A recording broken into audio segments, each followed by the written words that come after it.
Hello students. So as we continue the discussion on failure of a material and the different types of loading.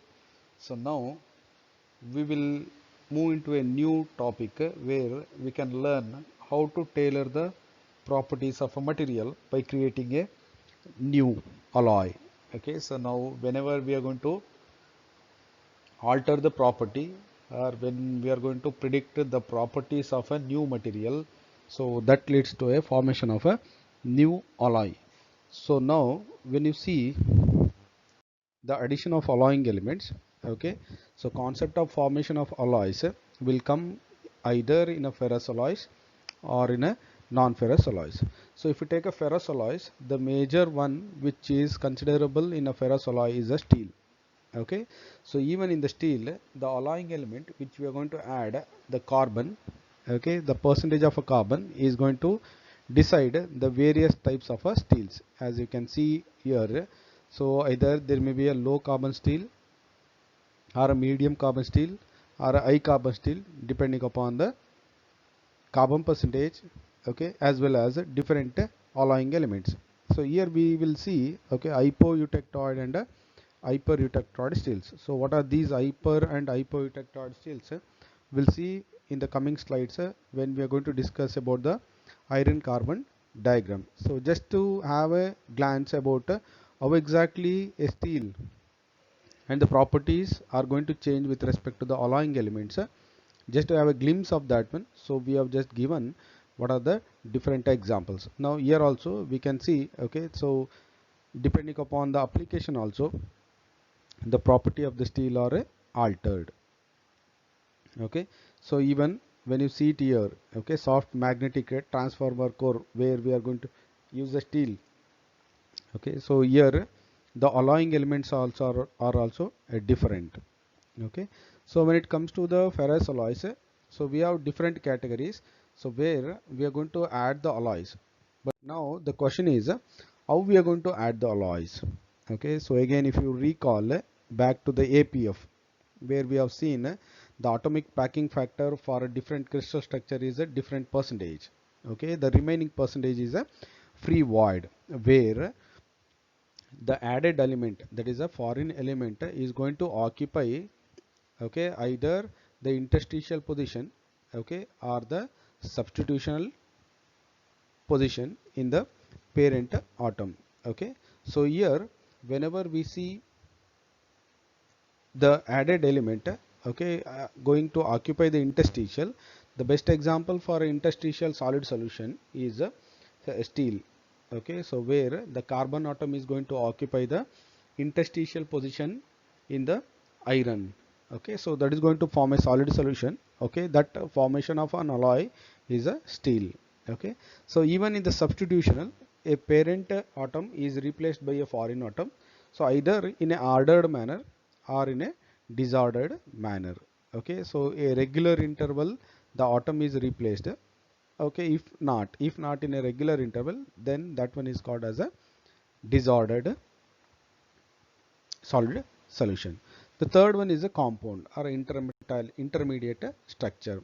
A new crystal is a new crystal structure is formed. So whenever the two metals are going to be mixed together. Okay, so how exactly these things will appear? So you can see the substitutional one. Okay, so if it is a ordered, okay, you can see in a regular interval the parent atom is going to occupy the foreign atom is going to occupy the position in the parent atom. So if it is a disordered, the foreign atom is going to occupy the random positions in the parent atom. Means here there is a regularity in the replacing of a parent atom, but here the regularity is not there, so it is a disordered one.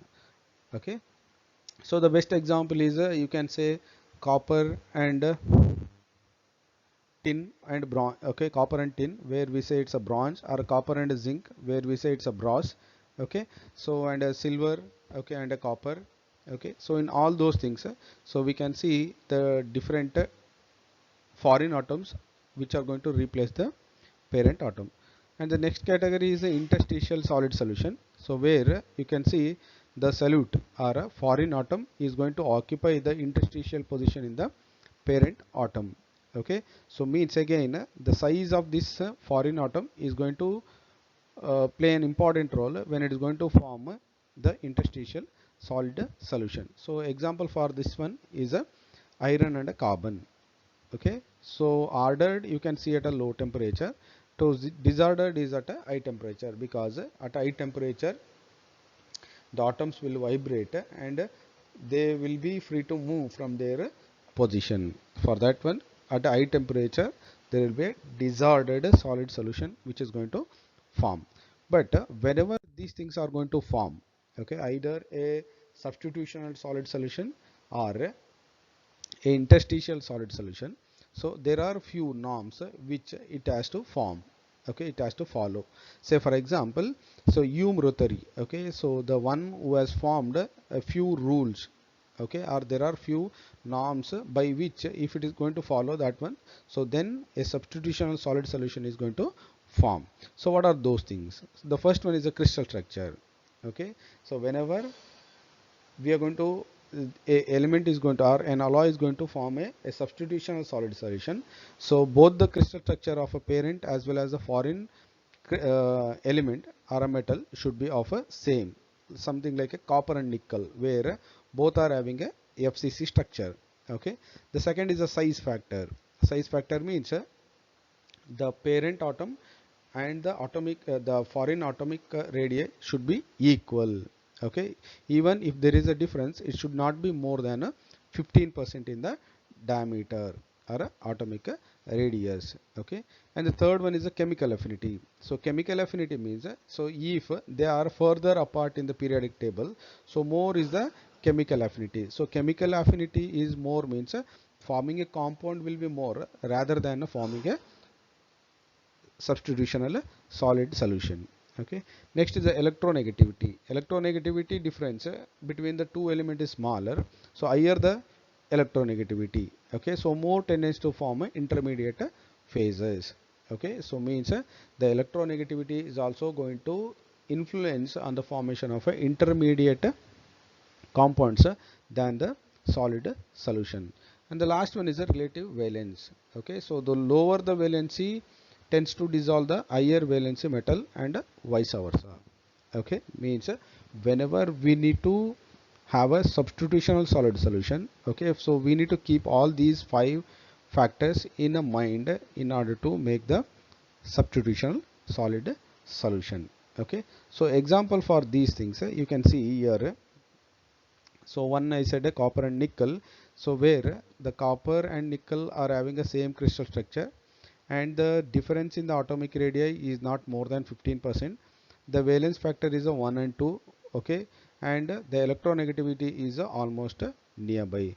So even if you see, okay, the remaining two also, okay, the difference in the radius of a electron, sorry, atom, and the valence factor and the electronegativity is are going to remain same. Okay, means they need to follow, okay, those five factors in order to form the substitution solid solution. So next, in the interstitial solid solution, the second space is added, goes into the voids of a parent lattice, that is the space between the two atoms. Okay, so there may be octahedral or maybe tetrahedral voids. Okay, so there may be octahedral or maybe tetrahedral voids. So according to the things, okay, so the foreign atom which is added will go and occupy that position. Say for example, okay, so carbon, so where the radius is a 0.77 angstrom. Okay, and so like that, so the radius of that one is going to decide whether it can fit into octahedral or maybe tetrahedral void which is present in the parent metal. Okay, so carbon is going to occupy the interstitial position in the iron. So for interstitial solid solution, Hume-Rothery rules are there are only two. Solute atom must be smaller than the pores in the solvent lattice, and the solute and the solvent should have a similar electronegativity. Means, say for example, if you take the first rule, if the solute atom is larger than the void which is going to present in the parent atom, then again it is going to induce stresses in the atoms which are surrounding that one.